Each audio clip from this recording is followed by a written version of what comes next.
Female first hospital દ્વારા international IVF day પર અનોખા ટેસ્ટ ટ્યુબ બેબીનું મેળાનું આયોજન કરવામાં આવ્યું છે। દુનિયાભરમાં 25 જુલાઈના રોજ મનાવવામાં આવતું વર્લ્ડ IVF ડે ઉજવવા માટે સુરતની ફિમેલ ફર્સ્ટ હોસ્પિટલ દ્વારા એક અનોખું અને ભાવનાત્મક ટેસ્ટ ટ્યુબ બેબી મેળાનું આયોજન કરવામાં આવ્યું છે। સામાન્ય રીતે શ્રાવણ માસ દરમિયાન ધાર્મિક મેળાઓ અને ભગવાન શિવજીની ભક્તિ જોવા મળતી હોય છે, ત્યાં ફિમેલ ફર્સ્ટ હોસ્પિટલે આધુનિક વૈજ્ઞાનિક ઉપચાર અને માતા પિતાપણાની ખુશી સાથે ઉજવણીની એક નવી પહેલ કરી છે। આ પ્રસંગે હોસ્પિટલ દ્વારા IVFની સફળતા પ્રાપ્ત કરેલા પેરેન્ટ્સ અને બાળકોને આમંત્રિત કરી એક પારિવારિક અને ઉત્સાહભર્યું વાતાવરણ તૈયાર કરવામાં આવ્યું હતું।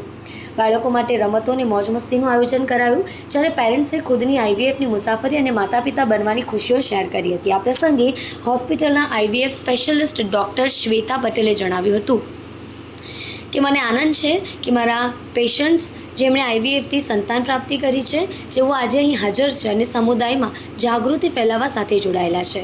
આ કાર્યક્રમ ફક્ત એક ઉજવણી નહીં, પણ સમાજમાં જાગૃતિ, સમર્થન અને વિજ્ઞાનની શક્તિથી સપનાને સાકાર કરવાનું સુંદર ઉદાહરણ બનીને બહાર આવ્યું છે। ધવલભાઈ ધાનાણી સાથે જોતા રહો ન્યૂઝ 9 ગુજરાતી।